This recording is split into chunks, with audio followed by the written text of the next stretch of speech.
गणाधिपती श्री गणरायाचं आगमन अवघ्या काही दिवसांवर आलेलं आहे। त्याच अनुषंगाने संघर्ष महिला संघाच्या अध्यक्षा ऋता जितेंद्र आव्हाड यांच्या संकल्पनेतून कळवा येथील राष्ट्रवादी काँग्रेस शरदचंद्र पवार पक्ष कार्यालय कावेरी सेतू येथे नैवेद्यम समर्पयामी या शीर्षकाद्वारे भारतातील विविध प्रांतातील पारंपरिक जिन्नस वापरून बनवलेल्या बाप्पाच्या नैवेद्याच्या पदार्थ या आगळ्यावेगळ्या पाककला स्पर्धेचं आयोजन केलं होतं।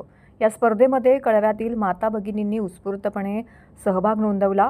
सहभागी स्पर्धकांनी आपापल्या प्रांतातील नैवेद्याची विविधता त्या पदार्थामध्ये दाखवण्याचा प्रयत्न केला।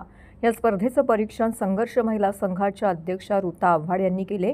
कोकण, खानदेश, पश्चिम महाराष्ट्र तसेच बेळगाव, कारवार, राजस्थान येथील प्रांतानुसार बदलणाऱ्या चवींचा या निमित्ताने आस्वाद घेता आला असं परीक्षकांनी सांगितले। या स्पर्धेमध्ये प्रथम क्रमांक रोख पारितोषिक तसेच द्वितीय क्रमांकाचे पारितोषिक विभागून देण्यात आले। तसेच तृतीय क्रमांकास रोख पारितोषिक आणि उत्तेजनार्थ 3 पारितोषिके देण्यात आली। त्याचप्रमाणे सहभागी सर्व स्पर्धकांना संस्थेच्या वतीने भेटवस्तू देखील देण्यात आल्या।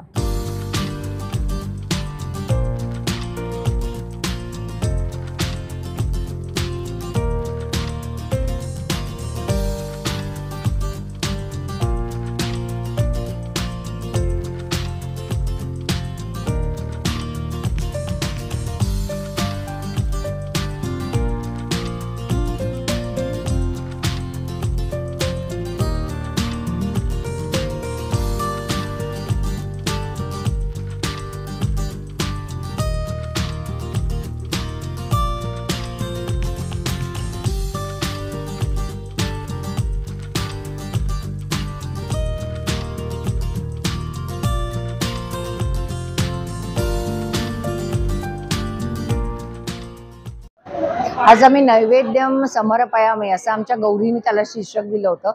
ते एक पाककला स्पर्धा ठेवली होती की आता आपल्या सगळ्याच भारताच्या दृष्टीने स्पेशली या बाजूला म्हणजे कोकण, कारवार, महाराष्ट्रामध्ये गणपती जेव्हा घरी येतात त्यांचं आगमन होतं तेव्हा बायका खूप उत्साहाने त्याला नैवेद्य दाखवतात।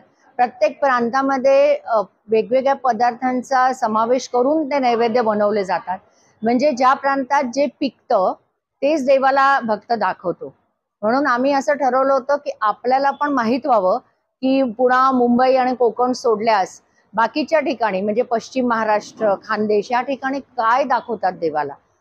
तर आज 19 महिलांनी ह्याच्यामध्ये भाग घेतला होता आणि मला खूप बरं वाटतं सांगायला की खूप मेहनतीने त्यांनी छान वेगळे पदार्थ बनवले होते। तर अतिशय सुंदर आणि खूप मजा वाटली की जे आपल्याला जे पदार्थ इथे माहीतही नाही आहेत तसे पदार्थ आज आम्ही खाल्ले, त्याची चव बघितली आणि कसं भक्तिभावाने लोक वेगळ्या तऱ्हेने मेहनत घेऊन चविष्ट एखादी वानगी बनवून देवाला ते देतात, ते आज आम्हाला कळलं। आपल्याला सगळ्यांना गणेश चतुर्थीच्या शुभेच्छा।